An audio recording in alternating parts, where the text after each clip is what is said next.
Welcome back, and today we're going to look at the opening rolls in backgammon. There are 15 possible opening rolls because each player has to roll one die, and so we will start with a 6-5, which is the highest opening roll you can get. If the two dice are the same, by the way, with the opening roll, you have to roll again until they're not, and the higher number plays the first move. So in this example it's red, and red has to play a 6-5, and there's really only one good move, which we called before Lover's Leap, which is the 6-5 here, and that tends to lead to a sort of racing game and a very simple game, and not that complicated.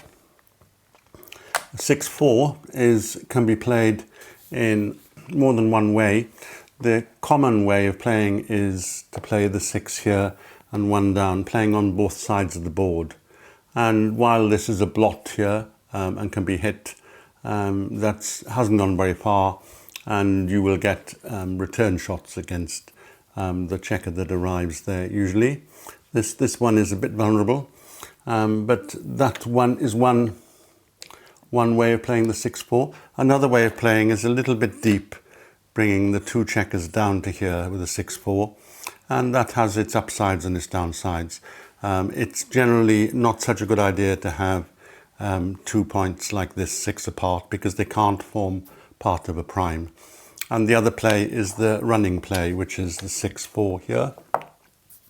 And the 3 plays are all very close with the computer rollouts, and nothing much to choose between them.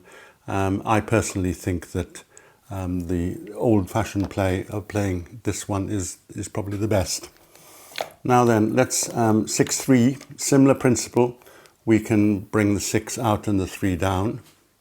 And about the only other play that's worth considering is to come out all the way here.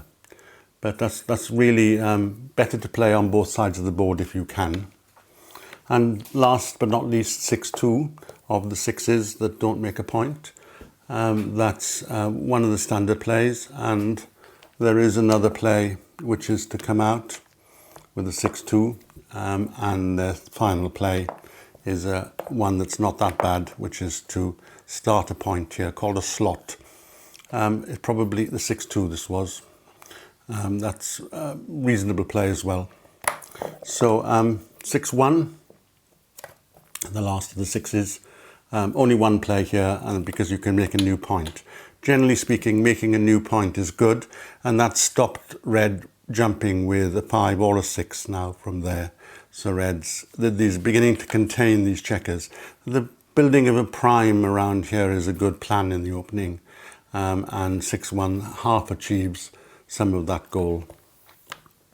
Okay, so now we'll go to the next highest number, 5-4.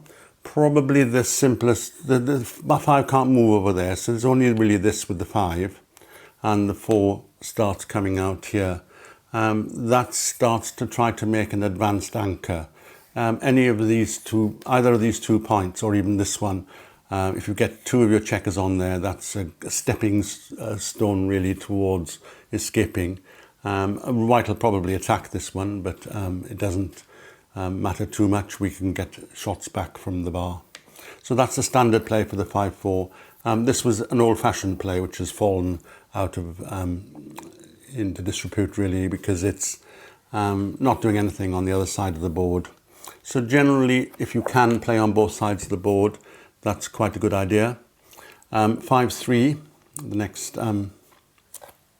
one, I think that's pretty standard, that we make a new point. That's part of possible 6 in a row here, which we might be able to make at some later stage. And that's better than anything else, really. 5-2, not a very good roll.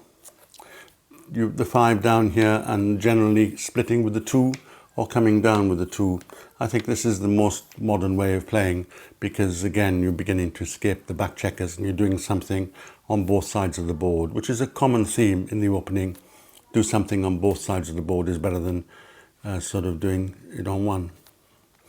And 5-1, not a very good number really.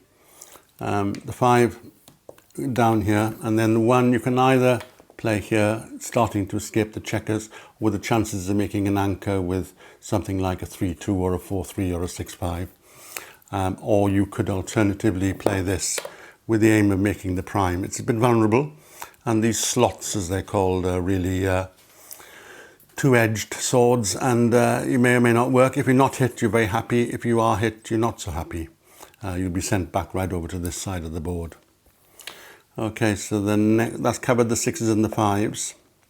The 4-3, there's one or two ways to play this one. I think the 3 to here and the 4 down is one way, playing on both sides of the board.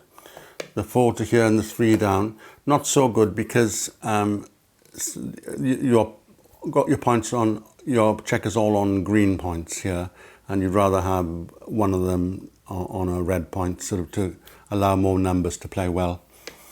And I think then bringing 2 down is a little bit dangerous, because there's quite a lot of numbers that hit these. 6-2 will hit this one, 5-3 will hit this one, 4-4 will hit this one, 5-4 will hit this one, 6-3 will hit this one, and 3-3 will hit this one, although you may not play that. So that's a lot of shots which will allow him to escape and send you back. And that gains a lot of pips when he escapes and sends you back. So I think that this is the way that I play, and most people play the 4-3. 4-2, only one way to play that, really, and that's to make the 4 point.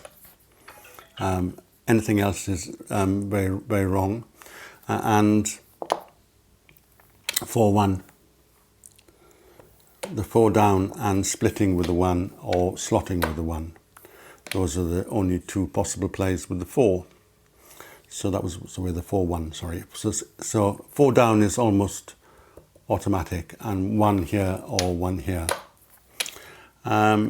Let's use the 3s, 3-2.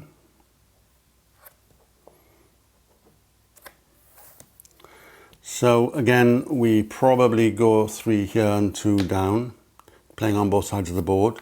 This isn't so good, because again, you see all the points on green points that we have less numbers that play well. Best to have them on different points. So this